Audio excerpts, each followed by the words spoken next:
أعوذ بالله من الشيطان الرجيم بسم الله الرحمن الرحيم۔ گزشتہ چند دروس سے حق تعالی شانہ کی مبارک صفات اور اس کے تقاضوں پر بات ہو رہی ہے۔ وضاحت فرمائی گئی اللہ خالق بھی ہیں، اللہ سب جہانوں کے مالک بھی ہیں، رازق رزق روٹی دینے والے بھی۔ آج تلاوت کی گئی آیت شریفہ میں اللہ سبحانہ و تعالی کی ایک اور شان بیان کی جا رہی ہے۔ ارشاد فرمایا وَإِن يَمْسَسْكَ اللَّهُ بِضُرٍّ فَلَا كَاشِفَ لَهُ إِلَّا هُوَ۔ اللہ نفع اور نقصان دونوں کے مالک ہیں، نفع پہنچانا بھی نقصان پہنچانا بھی دونوں اللہ کے اختیار میں ہیں، اور اللہ کو نفع پہنچانے پر نقصان پہنچانے پر پوری قدرت بھی ہے۔ وَإِن يَمْسَسْكَ اللَّهُ بِضُرٍّ، اگر اللہ تمہیں تکلیف پہنچائے فَلَا كَاشِفَ لَهُ إِلَّا هُوَ، تو اس تکلیف کو سوائے اللہ کے کوئی دور کرنے والا نہیں۔ وہ نقصان پہنچاتا ہے تو کوئی اس نقصان سے بچا نہیں سکتا، اللہ ہی بچانے والے ہیں۔ وَإِن يَمْسَسْكَ بِخَيْرٍ فَهُوَ عَلَى كُلِّ شَيْءٍ قَدِيرٌ، اور اگر اللہ تمہیں خیر پہنچائیں، رزق روٹی صحت خوشیاں، اللہ تمہیں اولاد دینا چاہیں، کوئی دوسری نعمت، تو یاد رکھو اللہ ہر چیز پر قدرت والے ہیں۔ اللہ کسی کے ساتھ بلائی چاہے تو کوئی رکاوٹ نہیں ڈال سکتا۔ دنیا نے ایک دوسرے کو دھوکے میں ڈال رکھا ہے، ایمان والے بھی، کمزور ایمان والے بیچارے ناسمجھ بھی اس میں مبتلا ہو گئے۔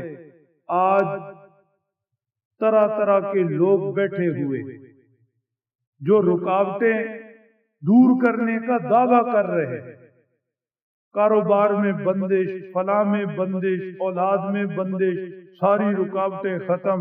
رکاوٹیں ڈالنے والے بھی خود، وہ دعویٰ بھی، اور رکاوٹیں دور کرنے والے بھی خود، وہ دعویٰ بھی، اور ایمان والے بیچارے ان کے پاس پھر رہے، ان کی دکانداری چل رہی، اور ایمان والا اللہ کی ذات سے دور ہو رہا۔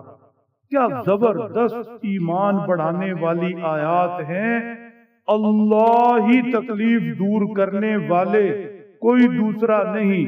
اللہ تکلیف پہنچانے والے، کوئی بچانے والا نہیں۔ اللہ خیر پہنچانے والے، رزق اولاد نعمتیں صحت خوشیاں دینے والے، جب دیں تو کوئی روکنے والا نہیں، اس لیے کہ اللہ علی کل شیء قدیر ہیں۔ اللہ کی قدرت اور شان کا عالم یہ ہے وَهُوَ الْقَاهِرُ فَوْقَ عِبَادِهِ، اللہ اپنے بندوں پر قاہر ہیں۔ قہر کا مطلب غالب، قاہر بمعنی غالب، اللہ اپنے بندوں پر غالب ہیں، اختیار والے ہیں، حکومت رب کی ہے، تسلط حق تعالی کا ہے، بندوں پر اختیار رب کا ہے۔ آج کے لفظوں میں کہیں تو کنٹرولر، اللہ اپنے بندوں پر کنٹرولر ہیں۔ کوئی اللہ کی دسترس اختیار سے، پہنچ سے باہر نہیں۔ آسان لفظوں میں کہیں تو اللہ سب سے اوپر ہیں، سب اس کی مٹھی میں، سارے اس کے قابو میں۔ دوسری جگہ ارشاد ہے وَهُوَ الْقَاهِرُ فَوْقَ عِبَادِهِ، اللہ اپنے بندوں پر غالب ہیں۔ وَيُرْسِلُ عَلَيْكُمْ حَفَظًا حَتَّى إِذَا جَاءَ أَحَدَكُمُ الْمَوْتُ توفتہ رسلنا وہم لا یفرطون، اللہ کو اپنے بندوں پر ایسا اختیار، اللہ اپنے بندوں پر فرشتے بھیجتے، کسی کی موت کا وقت آ جائے تو فرشتہ روح کھینچ کر لے جاتا، اور کسی کو کوئی چونو چراں کی مجال نہیں، کوئی اللہ کی دسترس سے باہر نہیں، سب کی ڈور اللہ سبحانہ و تعالی کے ہاتھ میں۔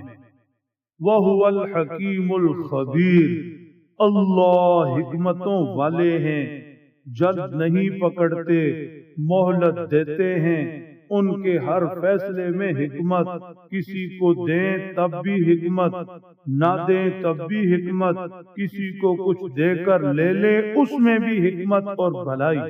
الخبیر، اللہ واقف حال ہے، سب جاننے والے ہیں، لہذا دنیا میں رہتے تو مہلت دیتے، لیکن آخرت میں اللہ پورا پورا حساب لیں گے، اس لیے کہ اللہ بندوں کی ساری زندگی کے سارے اعمال سے واقف ہیں۔ اللہ اپنی محبت معرفت نصیب فرمائے، اللہ سمجھ دیں، عمل کی توفیق بخشے۔